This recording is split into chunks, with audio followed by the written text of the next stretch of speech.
Bivariate analysis के अंदर जो फोर्थ आज मैंने डिस्कस किया segment dependent variable non metric independent metric, यहाँ दो टेक्निक्स लिखी हैं, एक एलडीए एक बाइनरी रिग्रेशन। अलग अलग प्लेलिस्ट में मैं इन दोनों को एक्सप्लेन कर चुका हूँ। एलडीए क्या है, कहाँ से आता है, बाइनरी कहाँ से आता है। एक क्वेश्चन ये था कि इन दोनों में क्या सिमिलरिटी है और कितना फ़र्क है, इसको एक बार हम देखते हैं। ऑलमोस्ट दोनों सेम ही हैं, एक ही डाटा सेट वही फाइल है, बाइनरी रिग्रेशन। आइए इसके ऊपर पहले मैं यूज़ करता हूँ बाइनरी रिग्रेशन। इसके अंदर मेरे पास डिपेंडेंट एक इंडिपेंडेंट एक से ज़्यादा ब्लॉक दे सकता हूँ मैं, हिरार्किकल है। यहाँ मेथड स्टेप वाइज यूज़ कर सकते हैं, सिलेक्शन के अंदर रैंडमली ये भी हम काम कर सकते हैं। पहले तो वही उसी तरीके से है। इसमें जो कुछ इंपॉर्टेंट चीज़ें, नंबर एक, ये कैटेगोरिकल वेरिएबल को भी हैंडल कर सकता है, इसका अभी डिस्कस करना है। हम वैल्यू सेव कर सकते हैं, ग्रुप मेंबरशिप सेव कर सकते हैं, प्रोबेबिलिटी, रेजिडुअल भी हम सेव कर सकते हैं। ऑप्शंस के अंदर कुछ स्टैटिस्टिक्स है, हॉसमर कितना गुड फिट है, कोरिलेशन निकालना आपस में, क्लासिफिकेशन ऑफ प्लॉट कितना सही प्लॉट कर रहे हैं, ये चीज़ें हैं। और कट ऑफ वैल्यू 0.5 है यहाँ पर, तो करके देख लें इसे। मैंने यहाँ पे सेव भी कर दिया था, तो देखिए ये प्रिडिक्शन वैल्यू आ गई। ये मैंने आपको इसका बताया था फर्स्ट वीडियो में, आता कहाँ से है। और ये ग्रुप मेंबरशिप है, 0.5 से ज़्यादा जो है उसका 1, 0.5 से कम उसका 0। ये मैं फर्स्ट वीडियो में एक्सप्लेन कर चुका हूँ कहाँ से आता है। इसी के अंदर अगर हम एलडीए यूज़ करते हैं तो क्या क्या फ़र्क आता है। एलडीए में नंबर एक ग्रुपिंग वेरिएबल है, कैटेगोरिकल, यहाँ पे हमें रेंज प्रोवाइड करनी पड़ेगी, बाइनरी में नहीं आते था। सेकंड, यहाँ पर इंडिपेंडेंट हम एक साथ देते हैं, स्टेप वाइज तो है पर इसमें हिरार्किकल का नहीं है, सिलेक्शन यहाँ पर भी है। तो रिजल्ट इसके कोड मुझे देने पड़ेंगे कि कोड 0 और 1 है, और मिनिमम और मैक्सिमम में ही देने हैं, उल्टा 1 0 नहीं लिख सकते। On the basis of confidence, statistics में यूनिवेरिएट अनोवा चेक करते थे क्या दोनों का रिलेशनशिप है क्या। यहाँ पे एक एडिशनल हम चेक करते थे सेपरेट ग्रुप कोवेरिएंस। अनोवा में होता था कि दो ग्रुप्स के वेरिएंस सेम हो, यहाँ पे होता था उनके कोवेरिएंस सेम हो, जिसको बॉक्सएम चेक करता था। ये बॉक्सएम है। फिशर ये देते थे लास्ट में स्टैंडर्डाइज अनस्टैंडर्डाइज वैल्यूज़, ठीक है। ये बाइनरी में अनस्टैंडर्डाइज ही देते हैं और उसके बाद उसका एक्सपोनेंशियल निकालते हैं, यानी वो स्टैंडर्डाइज की कोई मीनिंग नहीं है। डिस्क्रिमिनेंट में एक बड़ी अच्छी बात थी, ये प्रोबेबिलिटीज़ के बारे में पूछता है। प्रोबेबिलिटी का ऑल ग्रुप इक्वल और सेम। देखिए अगर आपको ध्यान हो, बाइनरी रिग्रेशन में हमने बात की थी कि वो हमेशा 0.5 के ऊपर काम करता है।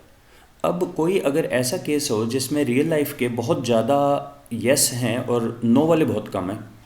देखिए एक एग्जांपल देखते हैं। मेरी क्लास में मैक्सिमम स्टूडेंट्स पास हैं और फेलियर बहुत ही कम है, लेट्स से 10-20% फेल है, और मैं उनको प्रिडिक्ट करना चाहूँ ऑन सम बेसिस, तो मुझे क्या पास की प्रोबेबिलिटी 0.5 लेनी चाहिए जो कि थ्योरेटिकल है, या एक्चुअल लेनी चाहिए। डिस्क्रिमिनेंट एनालिसिस पूछता है हमसे compute from the group size, मतलब जो एक्चुअल साइज है उसको प्रोबेबिलिटी पे ध्यान रखे या इक्वल रखे।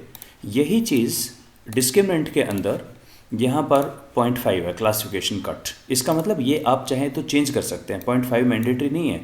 अगर आपको लगे रियल लाइफ केसेस में प्रोबेबिलिटी ऑफ हैपनिंग बहुत ज़्यादा है और फेल्योर की बहुत ही कम प्रोबेबिलिटी है, दो केसेस हैं पर 0.5 नहीं है, इक्वल प्रोबेबल नहीं है, उस केस में आप इसको चेंज कर सकते हैं, जो कि एलडीए के अंदर इनबिल्ट है। आप चाहें तो इसे दे सकते हैं, ये हम कर चुके। क्लासीफाई में यहीं रहते हैं। कोवेरिएंस बाय डिफ़ॉल्ट हम विद इन पे करते हैं, अगर बॉक्स हम कहे नहीं इक्वल नहीं है तो सेपरेट पे करते हैं। समरी टेबल, वहाँ पे भी समरी टेबल थी। और कंटिन्यू रिजल्ट जिसका 0 और 1, तो कितना फ़र्क आना चाहिए दोनों के अंदर विद इन सेपरेट बॉक्सएम। अब चेक करें। सबसे पहले तो एक कोड बताते हैं, दोनों ही कोड बताते हैं कि इतने इतने कोड हैं। अच्छा मैंने शायद काफ़ी काम कर रखा है इसमें,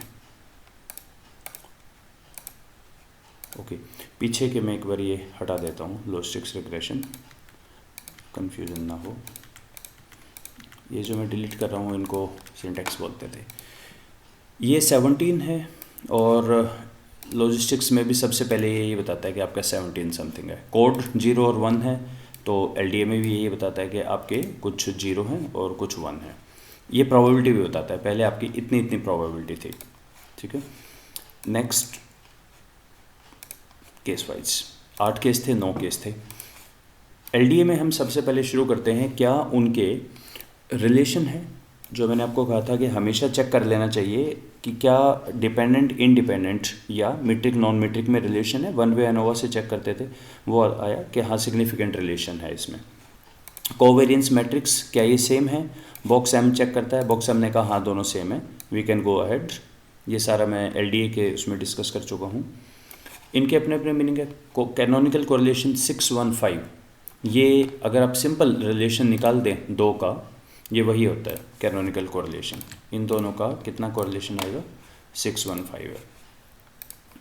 कि इसके आगे हम चलें, स्टैंडर्डाइज कोई मीनिंग नहीं, वो तो मल्टीपल कोरिलेशन में मीनिंग होता है। स्ट्रक्चर मैट्रिक्स का भी ये वैल्यू है, सेंट्रॉइड की वैल्यू आ गई, ये मैं एक्सप्लेन कर चुका। प्रायर प्रोबेबिलिटी पे काम कर रहे हैं, ये टेबल आ गई है।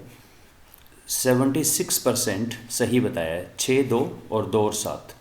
और अगर हम देखें कि उसने कितना सही बताया है, क्लासिफिकेशन रिजल्ट, इसकी क्लासिफिकेशन रिजल्ट 6, 2, 2, 7, 76 सेम है। अगर हम इनका ये देखें 1.8 और -8, तो हमारा जो वैल्यू आई है वो आई, इक्वेशन कैसे लिखेंगे अनस्टैंडर्डाइज, -4.5 प्लस दिस, ये फ़र्क आ रहे हैं इन दोनों के अंदर। और आप ध्यान से देखें तो ये एक्चुअली हाफ है, ये 8 था और ये 1 पॉइंट समथिंग था। क्लासिफिकेशन 1.8 और 8.0, कांस्टेंट 8 है। इसमें जो आ रहा है हमारा कांस्टेंट क्लासिफिकेशन, ये वाला 4 आ रहा है और ये आधा आ रहा है। लेकिन इनकी क्लासिफिकेशन रफली सेम है, कोई फ़र्क नहीं है उन दोनों के अंदर। तो कुछ एक्सटेंट पे अब देखेंगे कहीं कहीं रिजल्ट में फ़र्क आता है, पर ब्रॉडली फ़र्क दोनों एक ही चीज़ बताते हैं। एक दूसरा डिस्क्रिमिनेंट में एडवांटेज ये जो मैंने आपको बताया कि यहाँ प्रोबेबिलिटी को देख सकते हैं इक्वल साइज़ को, वहाँ पे भी आपको मैनुअल करना पड़ेगा। बाइनरी के अंदर आपको ये देखना पड़ेगा कि ऑप्शंस में हमेशा 0.5 रखें या चेंज कर दें इसको। तो ये चीज़ें आप देख सकते हैं। CI4 ये आपको सिर्फ ये बता देगा कि जो आपका ऑड रेशो है वो क्या सेम रहेगा या वो भी एक वेरिएशन के अंदर जाएगा। तो रेंट को हटा दें, कॉन्फिडेंस को, यहाँ पे आपको फाइनली ये दे देगा इस रेंज के अंदर एज लो एज 1 और एज हाई एज 36, ये आपका ऑड रेशो इसमें जा सकता है पॉपुलेशन के लिए जब आप प्रिडिक्ट करेंगे। तो ये this was all about binary regression. Now we can start with the handling categorical variable in multinomial